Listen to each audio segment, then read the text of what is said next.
Pero Pedro Camejo hubiera sido uno de los tantos caídos. Creo que la cifra ronda por los 200, y sobre todo allí mismo en esa quebrada y sus adyacencias, lo que ellos llamaban el Riachuelo. Esos caídos han quedado prácticamente en el anonimato y él hubiera sido uno más, a no ser por la mención especial que de él hizo José Antonio Páez en su autobiografía, que publicó en 1869. Obviamente le decían el negro, aunque su esposa en la solicitud de Montepío en varias oportunidades dijo Pedro José Camejo el primero, jamás dijo el negro primero. Esto puede obedecer a dos cosas. Ella no le llamaba negro porque probablemente ella también, ese era su color de piel, o se cuidó de la discriminación. No es igual darle una pensión, darle un Montepío a la esposa del teniente de caballería Pedro Camejo, recomendada por Páez, que darle una pensión de Montepío a la esposa del negro primero, y lamentablemente también eso ocurría en esa época. Entonces tenía la tez oscura, obviamente, con textura gruesa, eso lo dice Páez. De él sabemos que fue hábil jinete y muy diestro con las lanzas. Dicen también que para el momento de la batalla era manco de un pie, porque había tenido una herida de bala que era muy común en las batallas anteriores. Se dice que fue esclavo de Vicente Alonso, y que él se lo cedió a José Antonio Yáñez, y él desertó uniéndose a Páez en 1816. Sobre esa deserción, ahí Páez cuenta lo que decía el negro, que él de repente participó en una batalla y cuando su objetivo era agarrar una camisa y unas pesetas, y cuando le está quitando la camisa al realista, perdón, al patriota, porque estaba peleando por los realistas, le dicen, bueno, pero párate de ahí, ¿no? Y él dice, pero ya no vamos a hacer las paces, ya la batalla terminó, no, que ya terminó. Entonces, Pedro Camejo sale corriendo, se interna en el monte, no regresa tampoco a donde su amo, y eso propició que Páez se lo consiguiera y lo adoptara para el ejército en la campaña de Apure. Entonces, por su origen, a Pedro Camejo lo imaginamos supersticioso y cabalístico. Páez dice que tenía una forma peculiar de expresarse. No sabemos si era lengua mocha o tenía problemas de dislexia, pero era una forma que podemos interpretar ahorita como muy natural de los esclavos y poco ortodoxa, y tendía a ser muy espontáneo, jocoso y sincero. Él imitaba muchas veces a Páez dándole las arengas. La forma como Páez arengaba al ejército, él la utilizaba para echar broma y arengar en serio a sus compañeros. La sinceridad del Pedro y la espontaneidad se demuestra cuando le contesta al Libertador que él entró a la guerra por codicia y confesar que robaba vacas y que combatió junto a los realistas por codicia, junto con sus amigos. Era una persona agradecida que nos nombró Mindola, José Rafael y José Félix, para ganar lo que ganaban ellos en ese tiempo, que era un botín, una prenda de vestir, una joya, el dinero que le solían quitar a los muertos después de cada batalla. Páez lo refiere además al negro como el primero que salía a mojar la cuchara. Ya sabemos que, y en estos días, en una forma muy gráfica y muy explícita, Luis Heraclio lo publicó en un video. Los llaneros llamaban mojar la cuchara a enterrarle 2 dedos de lanza al enemigo. ¿Por qué 2 dedos? Porque eso era suficiente para neutralizarlo. El mismo Páez dice que cuando una persona recibía 2 dedos de lanza, se ponía tan nervioso que eso lo hacía prácticamente abandonar la batalla. Recordemos que las heridas en ese tiempo eran todas de gravedad. Si la persona no se moría de sangrado, le picaba tétano. Y una herida era muy, muy difícil. No sabemos cómo se pudo haber salvado Morillo de aquel lanzazo tremendo que le confirieron en una batalla. Probablemente la buena vida, las aguas termales de trinchera, pero en general las heridas eran casi todas mortales. Y el hecho de tratar de pullar nada más al enemigo era no perder la lanza, porque aunque la llevaban amarrada a un brazo, si ellos se empeñaban en enterrar completamente la lanza, se les podía quedar atascada en unos tendones o en unos huesos y perderla y quedar desarmado en plena confrontación. Pero total que hasta 1869, cuando Páez escribe sus memorias, el nombre del negro, de Pedro Camejo, solo había aparecido quizás una vez antes en unas instrucciones que Páez dio para que le dieran parte de un ganado a su esposa, cosa que parece que no le sirvió porque ella confesó estar en pobreza de solemnidad para que le dieran su pensión. Y bueno, propiamente en 1846, cuando Juana, su viuda, realizó la solicitud de Montepío militar. Ese expediente reposa en el Archivo General de la Nación y allí explica paso por paso cómo Juan Andreas Solórzano logró presentar en un proceso largo y tedioso un reclamo de lo que era acreedora por ley de mayo de 1845, un año antes. Ella esperó a que se diera la ley y al año siguiente solicitó la pensión.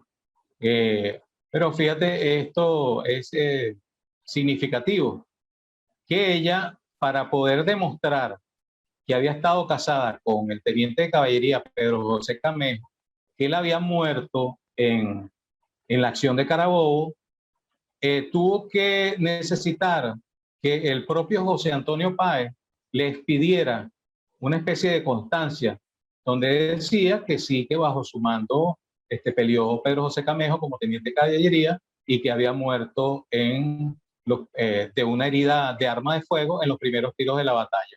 Pero para demostrar que estaba muerto realmente ante la ley, además de eso, utilizó a 2 testigos que la conocieron. Esto también nos da a entender que obviamente si para 1846 Pedro Camejo hubiera estado enterrado en la iglesia de Tocuyito, Juana Solórzano no hubiese tenido que pedirle a Páez y a los otros 2 testigos que dijeran que había muerto, sino simplemente ir a la iglesia de Tocuyito, hablar con el cura y decirle que les pidiera una partida de defunción del teniente de caballería Pedro Camejo, que había sido inhumado allí el 24 de junio de 1821, e inclusive, mire, ahí está la lápida. Ahí dice, mire, ese es mi esposo. Y entonces, esa es una de las razones que tumban la, la, la tradición en cuanto a lo que decía la niña Rosarito. Bueno, volviendo a la búsqueda de sus restos, a pesar de que en Tocuyito medio pueblo, inclusive hasta el día de hoy, afirmaba con vehemente seguridad que Pedro Camejo estaba enterrado en la iglesia, unos decían que en el altar, otros decían que en la nave izquierda, en la nave derecha.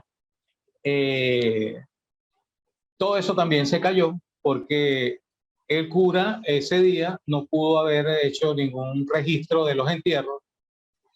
Este cura duró 42 años en la parroquia, es el de mayor permanencia, el Domingo Esteban Peláez. Este cura jugaba con los 2 bandos. Él recibía a Bolívar cuando le convenía y se mantenía fiel, por supuesto, como la mayoría de los sacerdotes liderados por el obispo Coliprat, se mantenía fiel a la monarquía, pues al rey de España. Y ese día, el padre Peláez abandonó la casa buscando refugio. Simplemente porque aquí sabían lo que significaba el paso de tropas, de cualquiera de las dos, tanto realistas como patriotas. Esos llegaban violando, saqueando, agarrando lo que consiguieran en los patios, reclutando a todos los muchachos que consiguieran.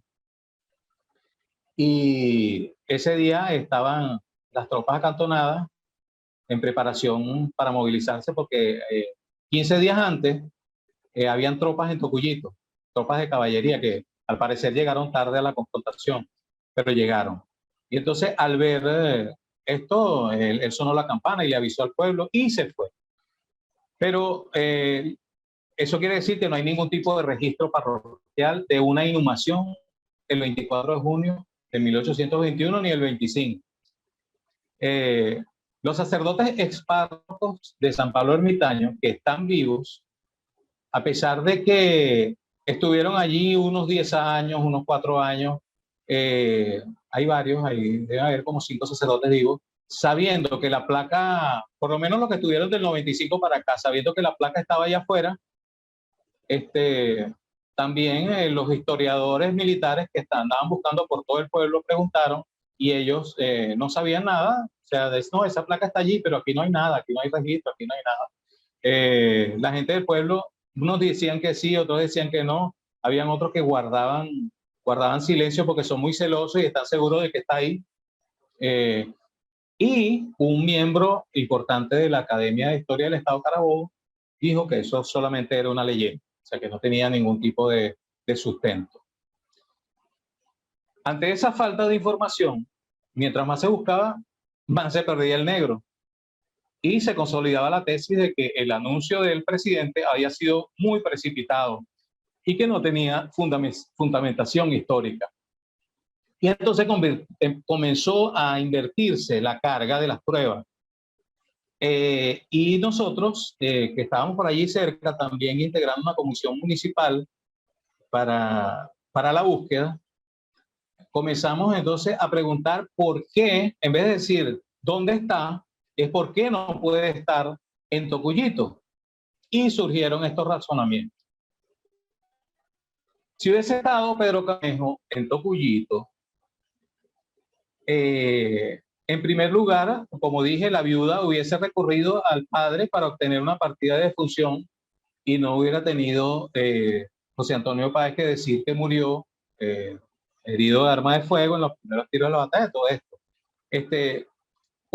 Varios presidentes pasaron por aquí, por supuesto. Tocuyito tenía mucha importancia, tanta importancia que en 1881 fue capital provisional del Estado Carabobo.